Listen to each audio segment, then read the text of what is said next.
Well, Charlie James is the host of WTMA radio morning show in Charleston, South Carolina. Now, he's currently in San Juan, Puerto Rico, on holiday with his wife. It was the middle of the night there when we spoke to him just a couple of hours ago. Right now, we are at Hotel El Convento in Old San Juan. We're about halfway between the Bay of San Juan and the Atlantic Ocean. So last night, Hurricane Irma came, I guess, within 35, maybe 40 miles from San Juan as it steamed through with pretty serious force last night. It was a very impressive storm. About yesterday afternoon, somewhere around 3 o'clock our time, the winds started to pick up, but it wasn't anything that we haven't seen before. We live on the coast of South Carolina in Charleston. Tropical storms are a pretty normal occurrence for us.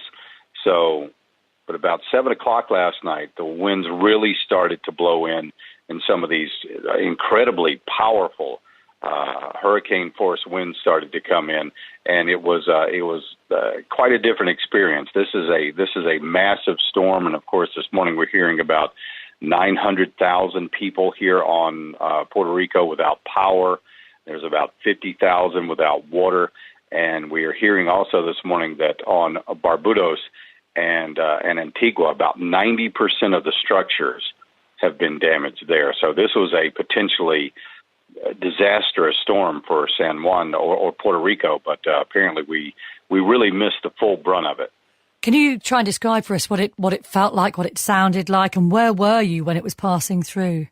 We were here in the hotel, like I said, Hotel El Convento, which when we were walking around on the island yesterday and we were telling people where we were staying, a lot of the locals, which are going to be the people in the know, all the locals said, yeah, you're going to be absolutely safe in Hotel El Convento. So we were here. We really didn't, I never felt like we were in any danger, but the pressure from some of these winds. And I guess the best way I could describe it is an explosion of wind happened. There would be a huge explosion of wind, and then it would die down, and then another huge explosion of wind. And really, that is probably the best explanation I could give. It's just like the wind just explodes against the side of the building.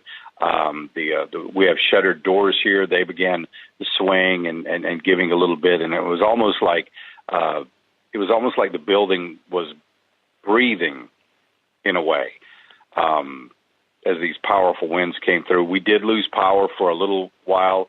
I posted a video up on my Facebook and Twitter page of a transformer exploding right outside of our hotel room here. So it was definitely an interesting night last night.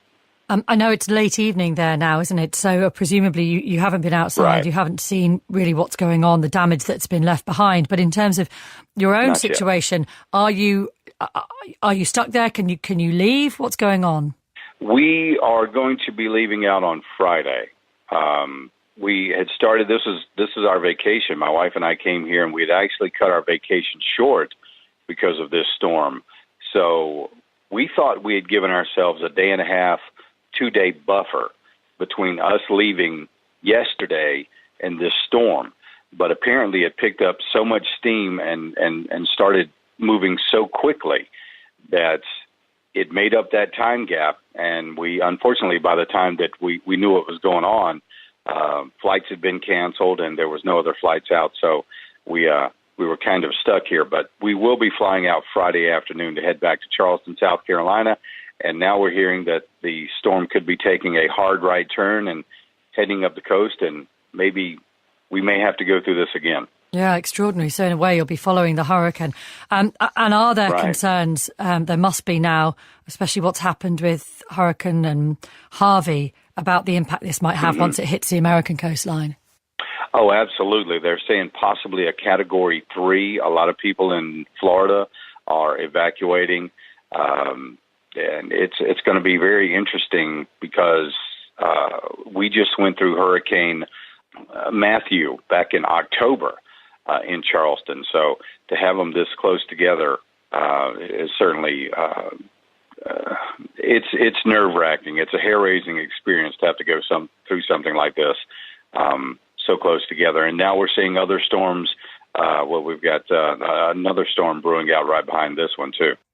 And that is the worry, that is the concern, that it is not all over when Irma passes through. That was Charlie James, a radio host in South Carolina, but staying on Puerto Rico at the moment. It's 19 minutes past 7. This is 5 Live Breakfast. Bringing the headlines now. Hurricane Irma has devastated the islands of St. Martin